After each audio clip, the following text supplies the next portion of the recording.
state a felony murder rule. I'm pretty sure, having sat through the trial, that you did not wake up that morning and say to yourself, I'm going to go kill somebody today, or I'm going to go and hook up with people who will murder someone. But you did go for an armed robbery.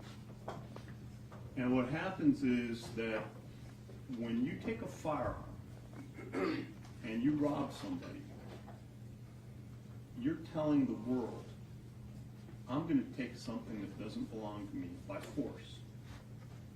And I've got deadly force. And I'm willing to use that deadly force and able to achieve my goals.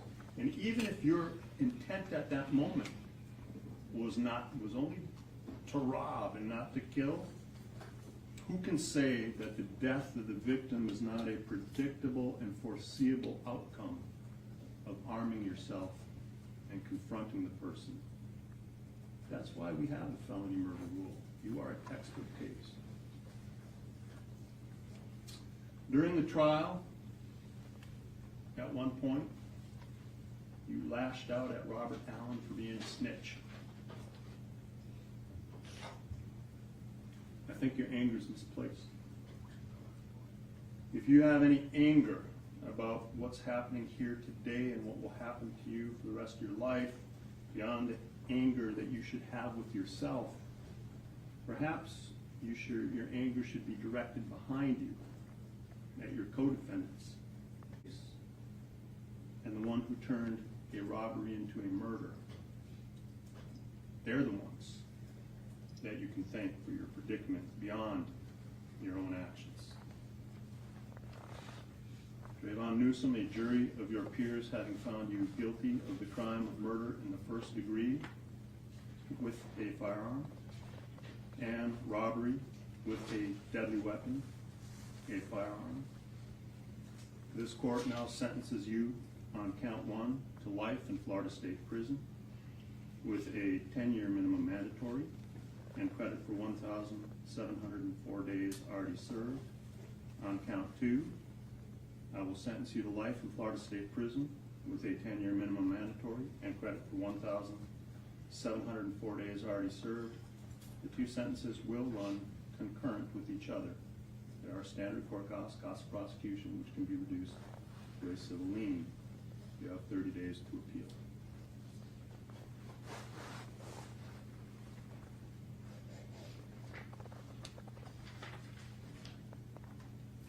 Mr. Williams,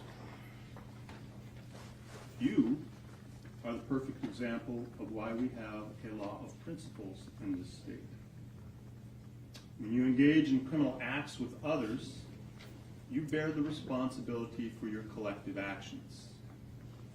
It was you who picked the target in this case.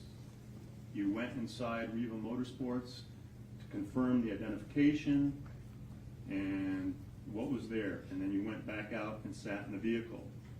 Now, while you may not have left the vehicle and you may not have brandished a firearm or fired the fatal shots, you are as guilty as they are, because you are an essential part of that crime. Without your actions, it would not have happened.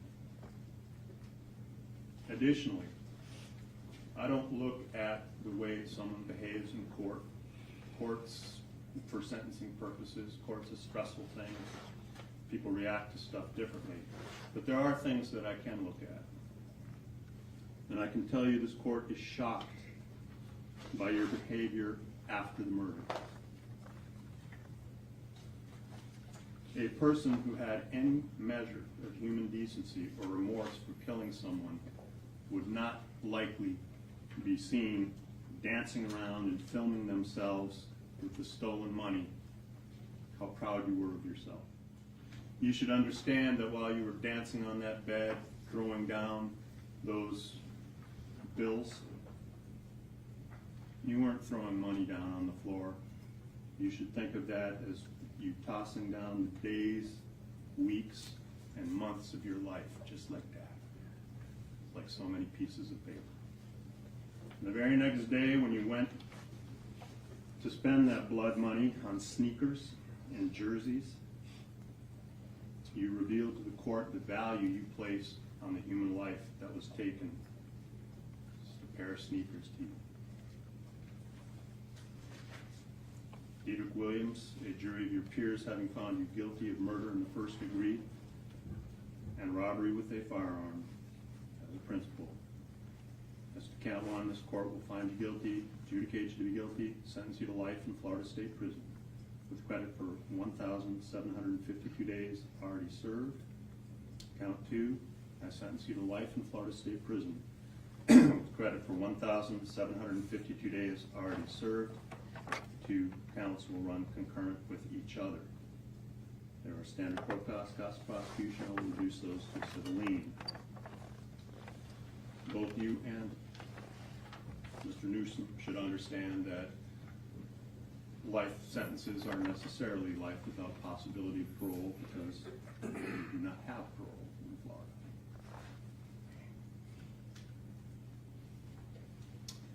Mr. Boatwright.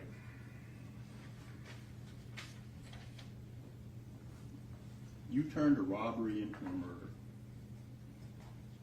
And on that day, when you stood there and fired that weapon, you didn't just end one life. You effectively ended 5 lives, including your own. Like I just said, you need to understand that when we say life in Florida State Prison, that means life. It is necessarily without parole. Florida abolished parole. You know, as the song says, you can check out any time you like, but you can never leave. You will spend the rest of your life in prison. From here, you will go and be placed in a cell that has a stainless steel slab that's attached to the wall. That's your bed. And next to it is a stainless steel sink and a stainless steel toilet. That's the furniture that you have in that cell. You'll spend every hour and every day and every week and every year of your life in that cell. And one day, they'll come and open up that cell in the morning and you'll have passed on. And only on that day will you have served your sentence. A jury of your peers having found you guilty of murder in the first degree with a firearm and having discharged that firearm and having that firearm discharge result in the death of Jose Anfroy, this court will sentence you to life in Florida State Prison with credit for 1,732 days already served. As to count 2 for the robbery with a firearm, which was discharged and causing death, this court will sentence you to life in Florida State Prison with credit for 1,732 days already served. Both counts carry with them a 25-year minimum mandatory. Count 2 will run consecutive and not concurrent with count 1.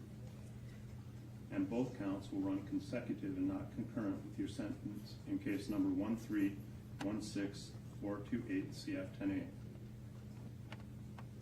The court cost prosecution will be reduced to a civil lien. You will have 30 days to appeal. Thank you. Court will be in recess.